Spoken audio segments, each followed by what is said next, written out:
Buenas tardes. Hola, ¿qué tal? Hola, ¿qué tal? Buenas tardes. Los saluda su amigo Elías Huerta Psijas y les doy la más cordial bienvenida a esta transmisión de nuestra entrevista semanal vía Zoom de Foro Jurídico.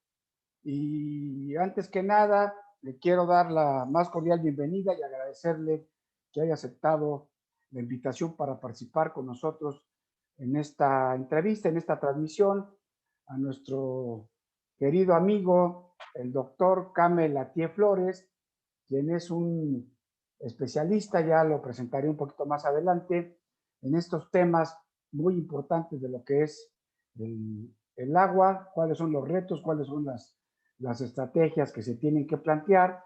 Y bueno, pues él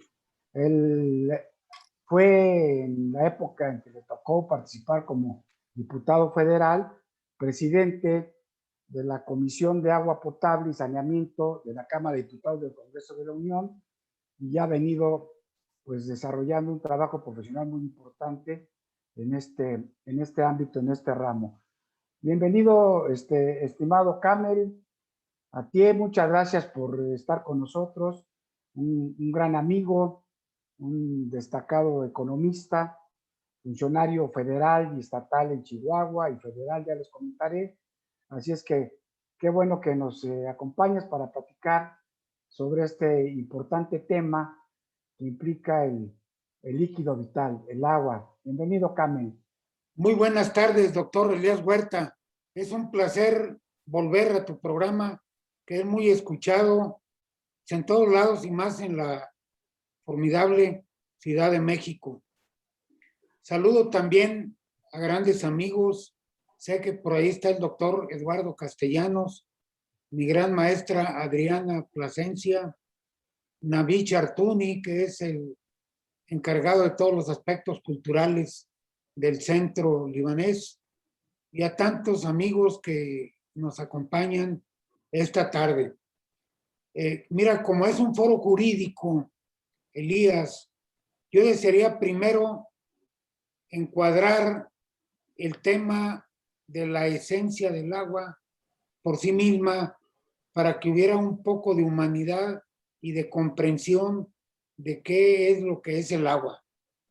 Si quieres, si me permites tantito, mi querido Kamel Atié, por una cuestión de metodología, quisiera para aquellos de nuestros escuchas, de nuestro auditorio que no te conocen, darles una pincelada de tu semblanza curricular, pues para que puedan entender por qué te hemos invitado a ti a que nos hables sobre este importante tema. Y bueno, pues primero que nada, reiterarles nuestra bienvenida a quienes nos vienen siguiendo por esta vía Zoom directamente, y también a las amigas y a los amigos que nos están siguiendo vía Facebook Live en esta transmisión. Déjenme pues comentarles, como ya les había anticipado, que Kamel Atié Flores es licenciado en Economía, egresado de la Escuela Superior de Economía del Instituto Politécnico Nacional, es maestro en Administración Pública y doctor en Administración Pública por el Instituto Nacional de Administración. Ha ocupado varios cargos a nivel local en su natal Chihuahua y a nivel federal. Por cierto, pues mucho le agradecemos que él esté ahorita desde Chihuahua participando con nosotros en esta entrevista. Él fue gerente general del Banco de Crédito Rural del Norte, fue delegado de la Secretaría de Desarrollo Social en Chihuahua, fue secretario de Planeación del Gobierno del Estado de Chihuahua, pero fue también presidente de la Junta Central de Aguas y Saneamiento del Estado de Chihuahua, fue presidente de la Comisión de Agua Potable y Saneamiento de la H Cámara de Diputados y fue también director estatal de Conagua en el estado de Chihuahua. Así es que, como ven, pues él tiene una experiencia profesional muy importante en este ramo, en este tema, y también es autor y coautor de varios libros sobre la materia. Es autor del libro El agua de México, Chihuahua, es autor también del libro El agua ayer y hoy, coautor del libro Agua, desafío de nuestro tiempo, y es miembro de la Sociedad Mexicana de Hidráulica. Así es que, bueno, pues como ven, es una gente que tiene pues un buen rato con estos temas y por eso le pedimos que platicara con nuestro auditorio sobre este importante fenómeno que decía hoy alguien que se adelantaba un poco con preguntas. Decía, no obstante, que aquí en el centro del país está lloviendo a cántaros en estos días, en el norte del país siguen con la sequía. Y bueno, este es un problema muy severo.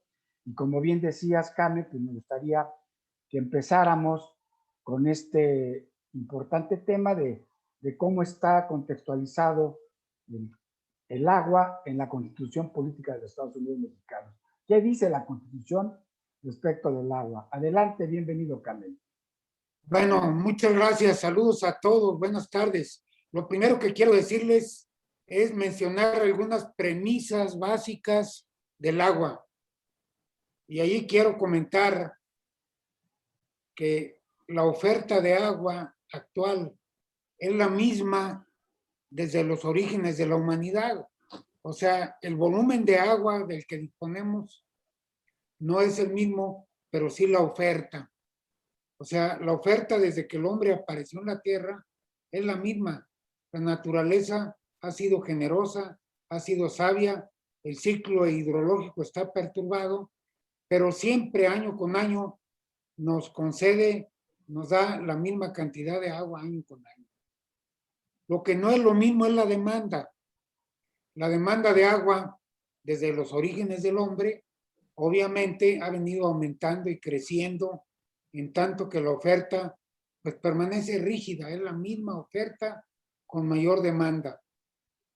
Actualmente en algunas latitudes del mundo hay conflictos y hay problemas por el agua. Por lo mismo, quiero dar a conocer un concepto que se llama la disponibilidad de agua habitante año. Es un concepto de disponibilidad de agua habitante año. Esta disponibilidad, por la misma razón de que la oferta es rígida, pero la demanda es elástica, ha venido aumentando gradualmente en todos los usos del agua. En primer lugar, para el consumo humano. En segundo lugar, para la producción de alimentos, que es la agricultura. Para el uso industrial, para la generación de energía y también para la recreación, que son los principales usos del agua. Yo quisiera comentarles que del 100% de agua que hay en el mundo, es un dato que debemos de considerar y tener muy en cuenta, el 97.2 del agua que hay en el mundo es salada. No podemos usarla salvo con procesos de desalación que han venido incrementándose, que cada vez son más frecuentes en algunas latitudes, en algunas regiones, pero solo el 2.80 del agua en el mundo es dulce. Pero viene un dato mucho más duro todavía. El 77% del agua dulce disponible está en los glaciares en ambos polos del planeta. Es un agua que está pues convertida en glaciares, en hielos, en témpanos, y no podemos disponer de ella a nivel de otras regiones, de otras latitudes, salvo en los mismos lugares donde se encuentra. También quiero decirles que el agua dulce, pues solamente del 2.80, el 0.30 es agua subterránea. O sea, la mayor parte del agua que disponen los humanos es agua subterránea. Quiero decirles con todos estos conceptos que tenemos problemas con la disponibilidad de agua. Y allí llego para dar unos datos que son datos duros, pero que debemos de asimilarlos y tenerlos muy en cuenta. Miren, en 1950 es un indicador, tómenlo como eso solamente. México disponía habitante año, se llama el indicador, de 18,000 metros cúbicos por habitante año, anual, al año. En el 2010 por dar un ejemplo más cortito, solo disponemos de 4,200 metros cúbicos por segundo. Hoy día estamos en 3,800 metros cúbicos.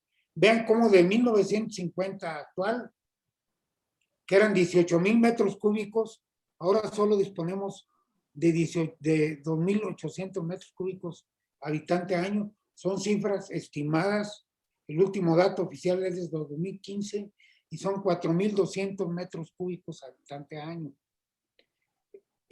La tendencia para el 2030 es que tengamos 2,800 metros cúbicos habitante año y para el 2040 probablemente 1,800. O sea, habrá problemas de disponibilidad de agua. La disponibilidad de agua viene para abajo. Segunda parte de las premisas básicas. ¿A qué se debe la menor disponibilidad de agua? Es un dato que todos debemos de comprender. Son cuestiones sencillas de entender. Se debe a 5 razones básicas. La primera de ellas es el crecimiento poblacional. En 1950 eran 2,500 millones de habitantes en el mundo. Ahora estamos llegando a 8,200. Para el 2030 probablemente seamos 8,500. Si ven ustedes, la Ciudad de México también 2,5 millones de habitantes en el 50 y ahorita pues andamos en los 9. Y en la zona metropolitana andamos en 14 o 15 millones de la Ciudad de México. O sea, ha aumentado la población y si aumenta la población, aumenta el consumo de agua para todos los servicios básicos de los hogares, pero también aumenta para la alimentación, para la agricultura. O sea, esa población creciente demanda de mucho más alimentos y el tener y producir más alimentos demanda de más agua. Entonces, es el primer factor por la cual disponemos de menos agua. El segundo factor que todo el mundo oímos, se me hace que pocos comprendemos y pocos explicamos, es el cambio climático. El cambio climático es una realidad hoy día. En todo el suroeste de los Estados Unidos, en el norte de México, y también quiero decir que en el Valle de México estamos resintiendo una sequía realmente excepcional que teníamos por lo menos décadas que no se experimentaba. Hemos oído mucho de cómo el sistema Cuchamala ha venido aportando menos agua de la que originalmente estaba aportando, porque el conjunto de sus 5 presas que constituyen el sistema Cuchamala se han abatido por la falta de lluvias. El cambio climático ha generado, pues, por la emisión de gases de efecto invernadero, el calentamiento global. Y el calentamiento global produce que esos hemisferios de los que hablábamos con todo y glaciares se estén desvaneciendo y se esté calentando, pues, el planeta. Y que entonces lo que antes eran lluvias rítmicas, ahora sean arrítmicas y atípicas y sean puntuales con granizadas excesivas en algunos puntos muy localizados, pero por otro lado sequías recurrentes en algunas latitudes del mundo, como las que estamos viviendo en todo el norte del país y en todo el suroeste y sur de los Estados Unidos. Bueno, el tercer aspecto que también todos conocemos y poco hacemos es la contaminación de las aguas. Contaminamos mucho las aguas. Hoy estaba leyendo una noticia en inglés de que somos uno de los 10 países, creo que el tercer lugar, de los que más contribuyen a contaminar los mares con plástico. México realmente tiene un bajo nivel de saneamiento de las aguas, pero también lo tiene en cuanto al reuso de las aguas que logran tratarse. Es un aspecto importante. La mayor parte de los cuerpos de agua superficiales y subterráneos están contaminados. Viene, desde luego, una cuarta situación, además de la contaminación de las aguas, que es la ineficiencia que usamos el agua en las diferentes prácticas de todos los usos. La agricultura en México consume entre el 77 y el 80% del agua, pero la desperdicia, hay derroche en la agricultura que pudiendo tecnificarla y que no lo hemos hecho porque no ha habido inversiones, ahí se desperdicia entre el 40 y el 50% del agua que utiliza la agricultura para producir los alimentos que ciertamente son necesarios para la supervivencia. Igualmente, en el uso del agua potable, pues los organismos operadores no son ejemplo, habrá excepciones como a lo mejor el de Monterrey, a lo mejor Aguascalientes, alguno otro, que sean ejemplos de que optimizan tanto la distribución como el uso del agua potable en hacerla llegar a las casas, como el uso de las casas. Hay mucho derroche también en el agua potable, en la agricultura y en la industria también. Estamos viendo ahora que pues siguen con las prácticas de las termoeléctricas que utilizan mucha agua y que, bueno, hay una resistencia por políticas gubernamentales de otro tipo de energías limpias que podrían utilizarse. Y viene un aspecto, doctor Elías Huerta, que sí quiero ser con todos los que nos escuchan muy empático. Y hago la pregunta globalizada. ¿Qué prioridad le da el Estado mexicano al agua? Esa pregunta es clave hoy día. Miren, las inversiones del sector hidráulico a partir de 1976 han venido de picada. Cada día menos. Hoy día, quiero decirlo, sin ánimo de poder criticar a la institución que funge como autoridad del agua, no tienen dinero ni para la gasolina. Todos los que mueven el agua en México no tienen dinero para moverse, para vigilar, para hacer cumplir la ley de aguas nacionales. Por eso hay lo que le llaman robo del agua, tomas directas, tanto en agua potable como en agua para riego, porque no hay gente que pueda ir, porque no hay para pagarles. Han despedido gente, han despedido técnicos. No hay dinero para inversiones. Elías, aquí vamos a hablar como debemos de hablar. ¿Por qué la Ciudad de México tiene un déficit muy grande de abastecimiento? Y me voy más lejos. ¿Por qué las megalópolis del país, que podemos decir, pues todo el Valle de México, toda la zona metropolitana de Guadalajara, la zona metropolitana de Monterrey, que necesitan nuevas fuentes alternas para poder asegurar el futuro de sus ciudades, no le han invertido? O sea, las inversiones en agua son ridículas.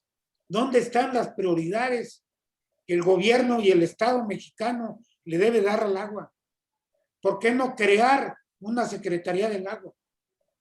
Secretaría del Agua, Ecología y Medio Ambiente, para ver los efectos del cambio climático, para darle al agua la prioridad que merecen. Tú eres un gran jurista, Elías. Yo he seguido toda tu trayectoria desde joven y nos conocemos. Y se dice que el agua, y tú lo sabes muy bien, es un tema de seguridad nacional. Y por lo tanto, bajo la rectoría del Estado, qué bonito se oye. ¿Y dónde le han dado la prioridad? Cuando yo fui diputado, el sector hidráulico, que era muy bajo en aquel entonces, yo me peleaba con el coordinador priista, Manlio Fabio, porque decía, Manlio, necesitamos más dinero para el agua. le daban 53,000 millones. ¿Sabes cuánto le dieron este año? 19,000. Hay quejas que el personal de la Conagua tiene que llevar rollos de papel del baño porque allí ya no lo hay. O sea, es realmente una tristeza lo que se está pasando al sector hidráulico. ¿Por qué hay déficit en Iztapalapa? Porque tienen desde 1900, para no errarle, 80, que no le meten un clavo a una nueva fuente alterna de agua nueva para la gran zona metropolitana de la Ciudad de México. Cuando ya dijimos que la población crece, las industrias crecen, se requiere más agua para todos los usos, pero no hay lana para el agua. Es realmente un problema muy serio. Igual está la zona metropolitana de Guadalajara.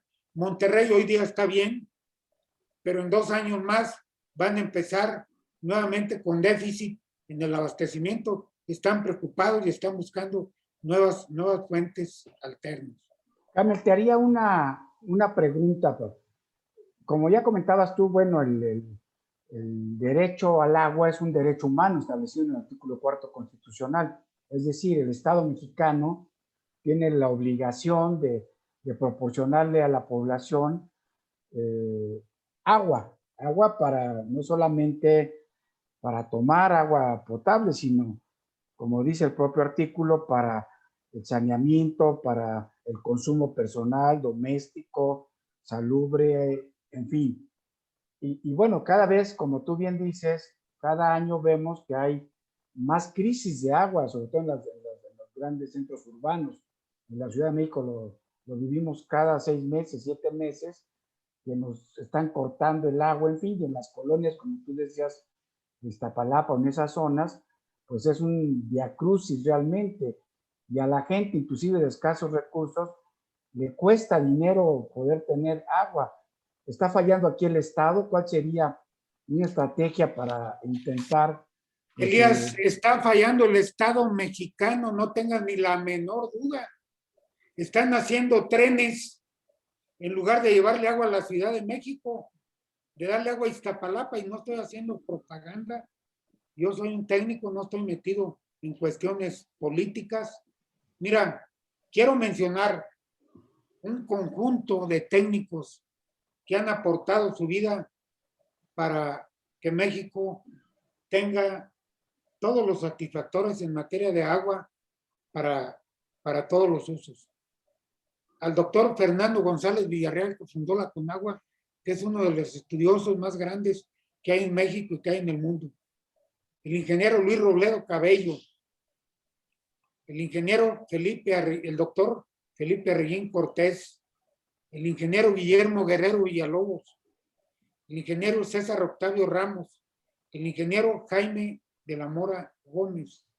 Y así como ellos, hay muchos técnicos que pueden ayudar a resolver los graves problemas que tenemos en el país, no solo en las ciudades, sino en todos los distritos de riego del país que están siendo colapsados por la cada vez menor disponibilidad de agua. Algo que tú decías, el derecho humano al agua. En el 2012, creo que fue el 8 de febrero del 2012, la 51 legislatura dejó el compromiso de expedir una nueva ley federal de aguas que la legislatura 62 debería de haber aprobado. Dio un plazo de 1 año para aprobar una nueva ley federal de aguas. Fue en el 2012, estamos en el 2021. Hace 9 años no se ha aprobado la nueva ley federal de aguas, sigue vigente la ley de aguas nacionales, y lo más triste, sigue vigente, pero no se puede cumplir porque no hay dinero para cumplirla. No hay dinero para vigilar que el agua se pueda distribuir conforme a las concesiones. Hay de verdad mucha extracción de agua ilegal en todos lados del país, pero no se puede hacer nada porque la autoridad del agua no cuenta con los recursos suficientes para poderlo llevar a cabo. Ahora, te hago una pregunta que surge aquí también de alguna de las personas del auditorio. ¿Cuál es, hay algún equilibrio, algún desequilibrio entre el agua que se usa pues para tareas agrícolas que son tan importantes y la que estamos necesitando en los grandes centros urbanos? ¿Se prioriza una que otra o también hay una equivocada estrategia? ¿Cuál sería tu punto de vista como especialista? no, mira, qué buena pregunta, de verdad, doctor Elías Huerta. Mira, actualmente hay conflicto en los usos del agua. O sea, hay conflictos entre el agua para el consumo humano y el agua para el consumo agrícola. En muchas ciudades del país y en muchos municipios del país hay una lucha por los usos del agua porque no hay una nueva ley y la ley actual no se puede cumplir porque no hay dinero para cumplirla, no hay recursos humanos, han despedido a los técnicos, en fin, sí hay una lucha por los usos del agua que tiende a agudizarse y que ya ha habido conflictos, ya ha habido problemas sociales, en mismo Chihuahua los ha habido con el Tratado de 1944. Tuvimos una experiencia muy dolorosa en los meses del año anterior, donde hubo hasta, pues, sensibles decesos en Chihuahua, porque hay una mala gestión, mala administración del agua, por falta, como yo te decía, de presupuesto, de inversiones, de atender los efectos del cambio climático que han sido menospreciados por propios y extraños también. ¿Hay bueno, yo he visto algunos proyectos, no es mi especialidad y los vemos nada más ahí en algunos documentales, de grandes desalinadoras para, el dato que decías tú que el 92% del agua del planeta es salada y que solamente tenemos disponible 2.8, pues es muy impactante, ¿no? Y algunos de los datos de Naciones Unidas de que 3 o 4 de cada 10 habitantes en el mundo no tienen acceso a agua potable actualmente, ¿no? Entonces, ¿hay alguna posibilidad de que la tecnología esta que avanza tan rápidamente en el mundo nos pueda llevar en un mediano o corto plazo a poder resolver el problema del agua potable, del agua salubre, a través de desalinadoras, o lo ves muy complicado este fenómeno? Mira, creo que estás poniendo el dedo en la llaga y yo te diría, vámonos por partes. Ciudad de México, 14 millones de habitantes en la zona metropolitana, una megalópolis de las más grandes del país. ¿Por qué no se continúan las obras del sistema Cuchamala? Se hizo el Cuchamala 1, el Cuchamala 2, el Cuchamala 3, que era pues armar un dispositivo para darle mantenimiento a todo el sistema, pero está el Cuchamala 4, la presa Temascaltepec, pegada un tanto cuanto a la zona metropolitana, una presa que puede darle alrededor de 5 metros cúbicos por segundo a la Ciudad de México y resolver, por ejemplo, el problema de Iztapalapa. ¿Por qué no se ha hecho ese proyecto?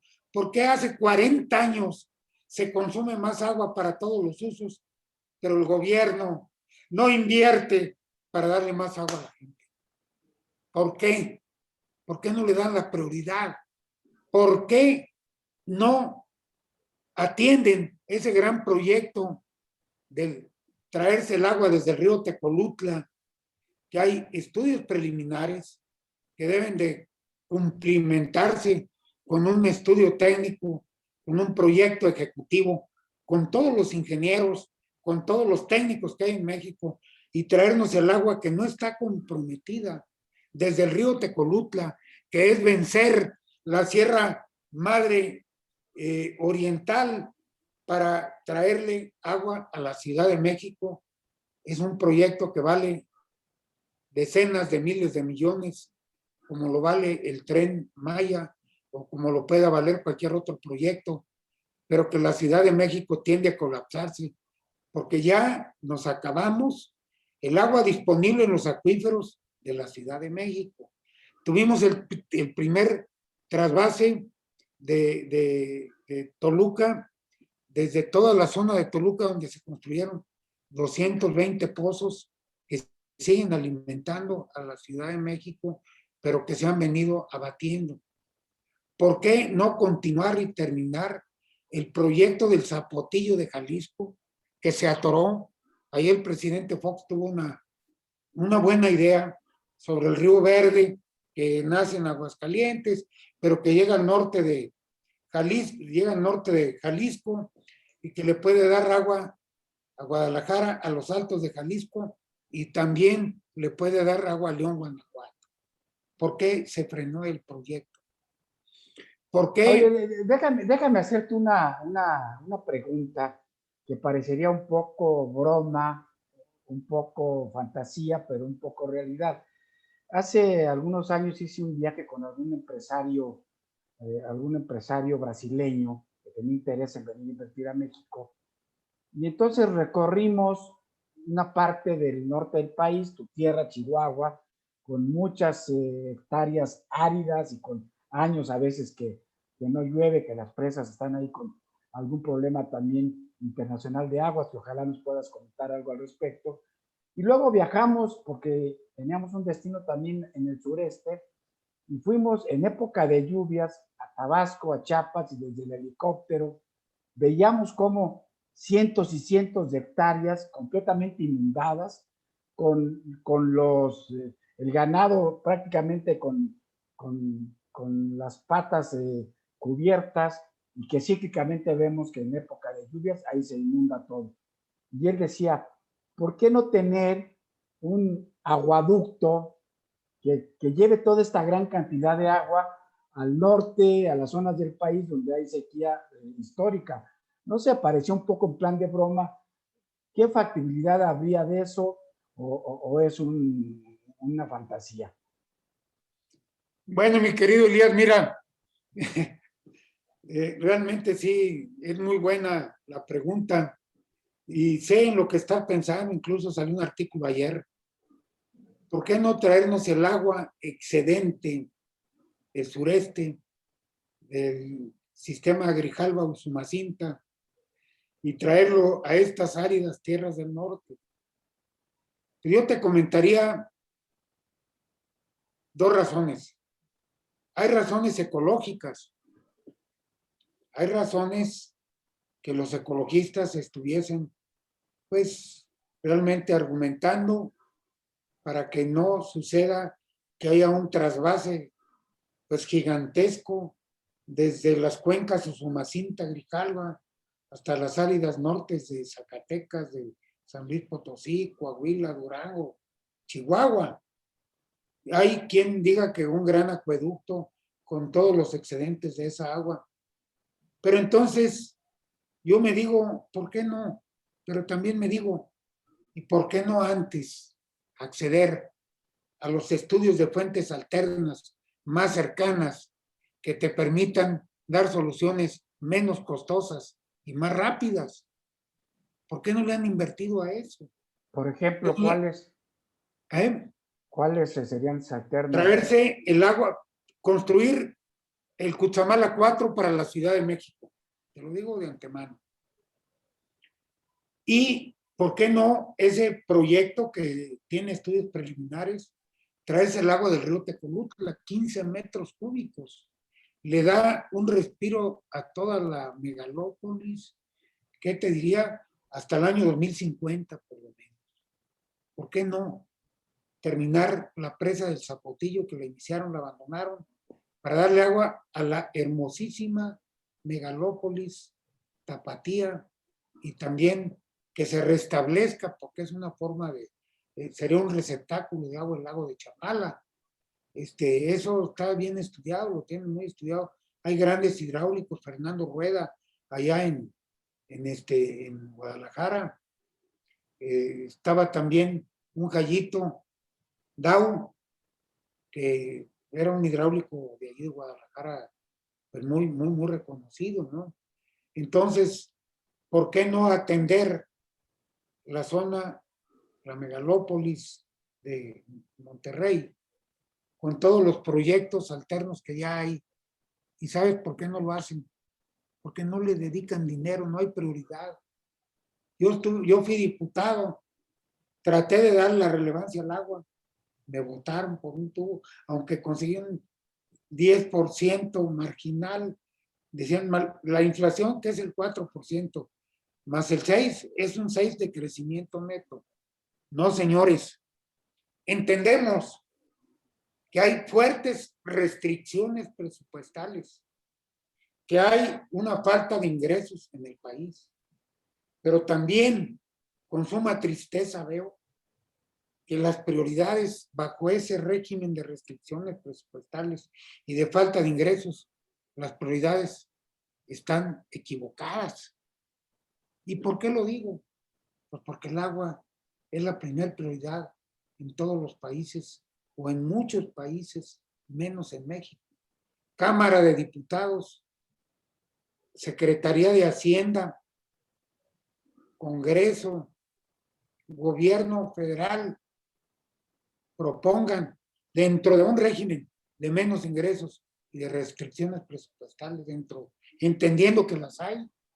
Mayor prioridad al agua. No voy a pavimentar, no voy a hacer trenes que no necesito, no voy a hacer aquello. Le voy a meter el agua a la Ciudad de México, a la ciudad de Guadalajara, a la ciudad de Chihuahua. Aquí mismo en Chihuahua tenemos ahorita tandeos con esta sequía tan tremenda, un calor de 38 grados, que bueno,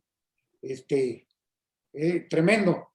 ¿Por qué no solucionar los problemas de las ciudades medias y grandes?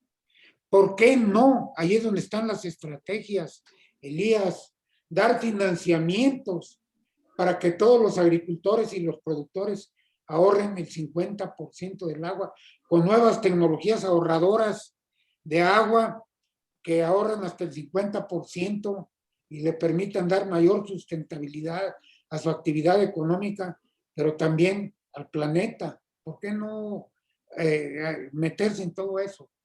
Vuelvo a repetir, una de las razones por las que estamos como estamos, no le dan dinero al agua.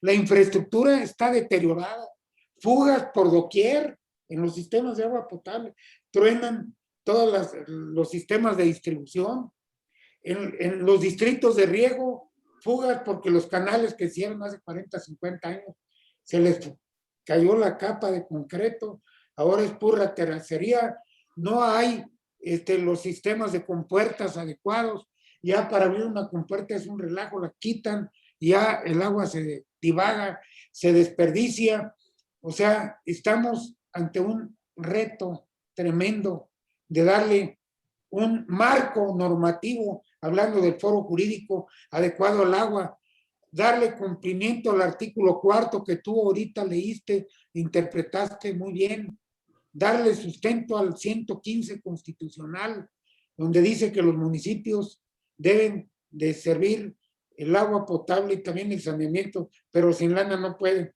hay que darle lana a los municipios. Fortalecer el artículo 27 constitucional con una nueva ley reglamentaria, que es la ley de aguas nacionales, la ley federal de aguas que nunca se ha aprobado.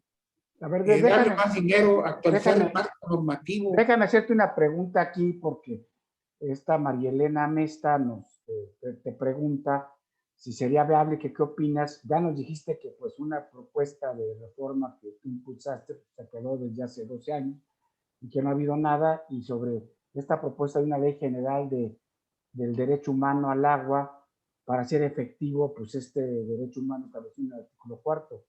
¿Sería viable una ley de estas o de esta naturaleza, o hay que afinar la que tenemos tú? Josefina, se hace necesario, desde luego, una nueva ley federal de aguas. Está pendiente desde hace 9 años. No podemos seguir con la misma ley. Aprobar una nueva ley cuesta dinero. O sea, aprueba la ley, tú lo sabes, Elia, pues están muy empapados de eso. Al aprobar una ley, trae consigo un impacto económico y es lo que no quieren. Entonces, Josefina, sí es necesario, debemos de darle vigencia al derecho humano al agua.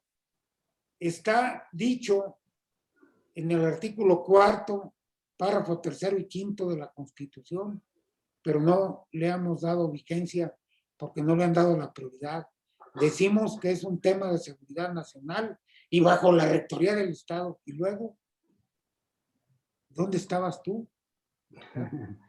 Oye, déjame hacerte otra pregunta, pues un poco subjetiva, a partir de algunas inquietudes aquí de nuestro auditorio.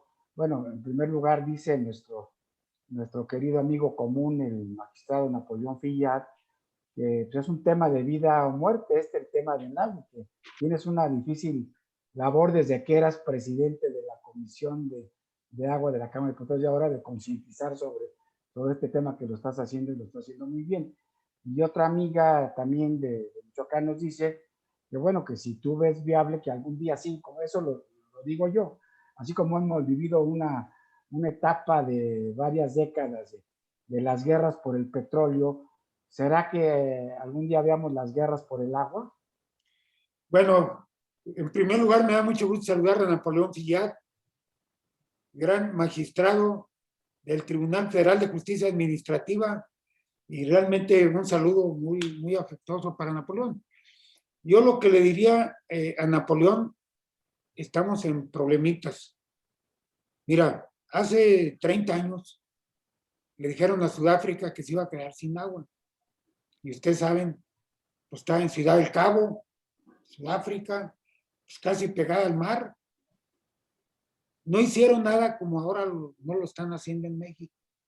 Y el año pasado sufrió un colapso donde le estaban dando 50 litros habitante día a la población.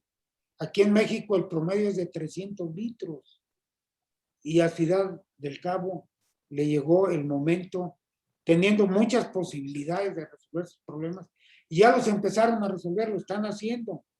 Pero no cabe duda, Napoleón, de que va a venir un colapso para la Ciudad de México si no le invierten a las nuevas fuentes de abastecimiento.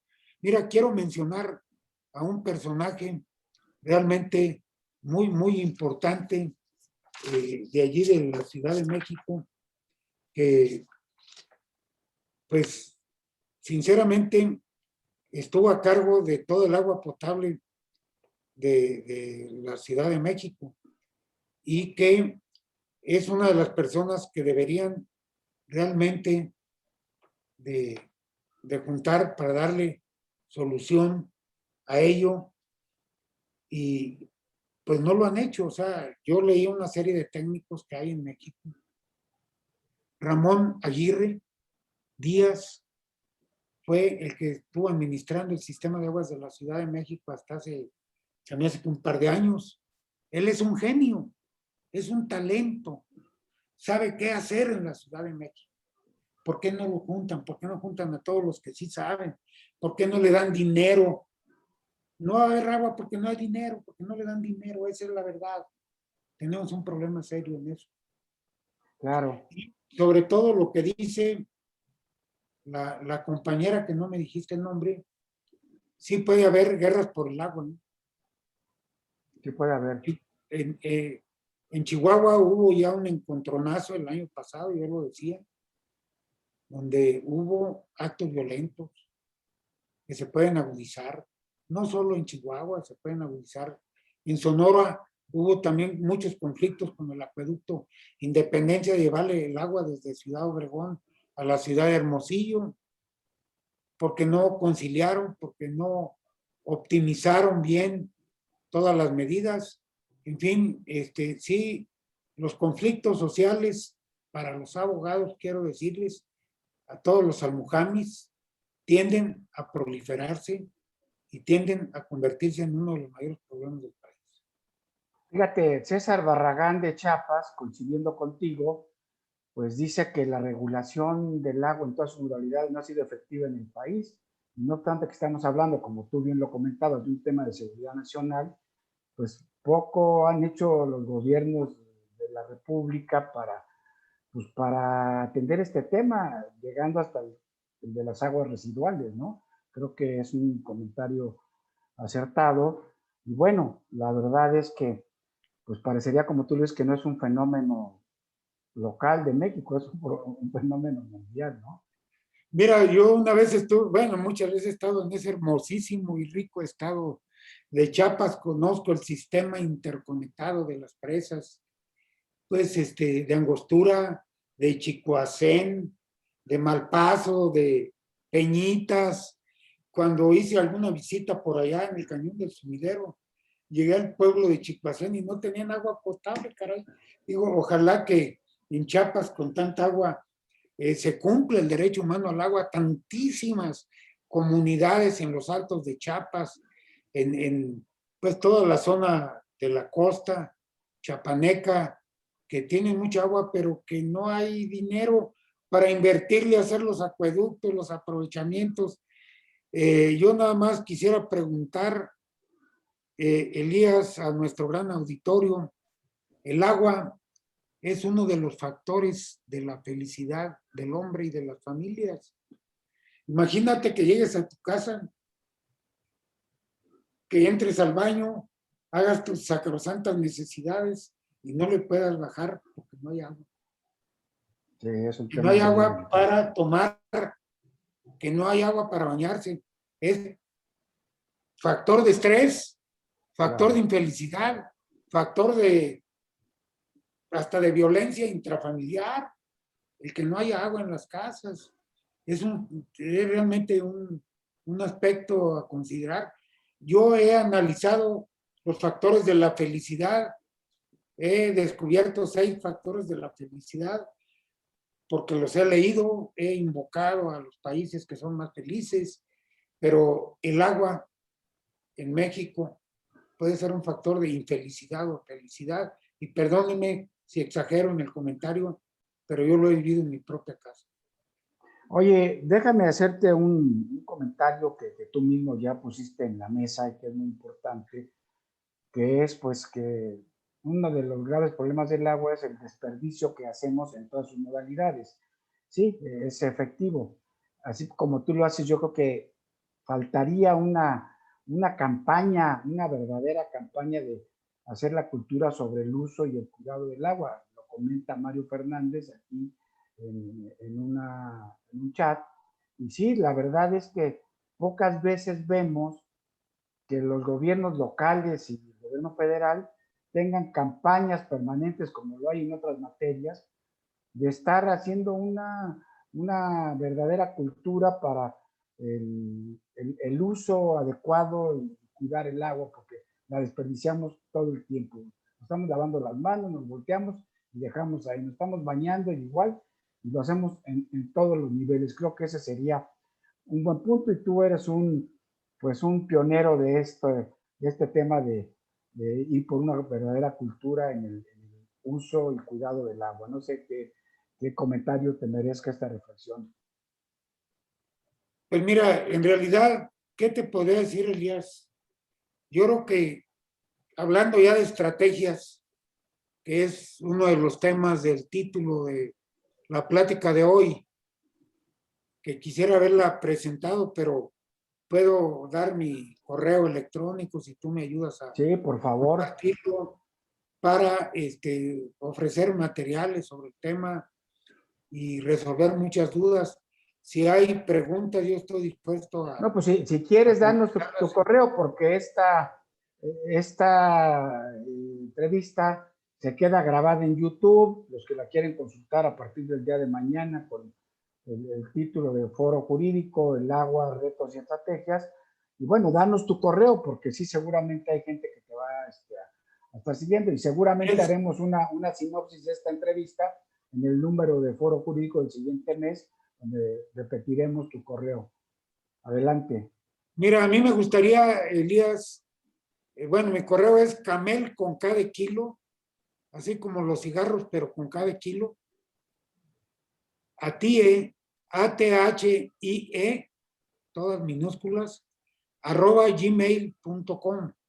Les puedo compartir algunos materiales, algunos de mis libros, vía electrónica, y también, pues, contribuir, enriquecer el tema para que avancemos. Dentro de las estrategias, yo quisiera hacer un resumen, como tú me lo dijiste. Adelante, estamos en la recta final, ya se resume porque estamos en la recta final del programa. No, muchas gracias. En primer lugar, yo te diría actualizar el marco normativo del agua, Elías. Este es un foro jurídico, ahí donde estoy ahorita. El marco normativo es emitir por parte de la Cámara de Diputados una nueva ley general de aguas donde se privilegie el acceso al derecho humano al agua. Yo creo que ese es un punto fundamental que no se ha hecho. En segundo lugar, que los gobiernos, el gobierno mexicano, el Estado mexicano en sus tres poderes, porque luego hay quien se ampara y la Suprema les da el gane, ojalá que no suceda, de que le den la prioridad que el agua dicen que debe tener: rectoría del agua, derecho humano al agua, que le den 3 veces, 4 veces más presupuesto ahí. Decía un señor amigo mío que era el ingeniero Fernando Iriar Valderrama, un gran personaje, emérito de la UNAM, director de la Comisión Federal de muchas cosas. Me dijo: Camel, dinero siempre hay, más en las crisis, y hay mucho. Hay que saber dónde está y cómo sacarlo. Yo me baso en ese dicho del ingeniero Iriar: dinero hay mucho, métanle ese dinero al agua. Gobierno mexicano, la dependencia que tiene a su cargo la autoridad del agua está muy desprotegida. Métanle mucho más dinero a la Comisión Nacional del Agua. No puede operar como está. Métanle más dinero al financiamiento para modernizar a los distritos de riego, que son todos los que nos dan de comer, nos dan alimentos, son los que producen. Es el único sector, ya lo dijo el señor presidente López Obrador, el único que está creciendo. Pues gracias al esfuerzo de los productores, que aún con la sequía, que aún sin financiamiento y que aún sin apoyos, le echan todas las ganas y allí están metidos. Métanle dinero al financiamiento para nuevos sistemas modernos, para el riego parcelario. Métanle más dinero para rehabilitar los distritos de riego y lograr la eficiencia en la conducción del agua hacia las parcelas. Eso es lo que yo te diría, que son unas conclusiones de carácter general. Métanle a la Ciudad de México, a Monterrey, a Guadalajara, ciudades medias y grandes, y a todo el medio rural.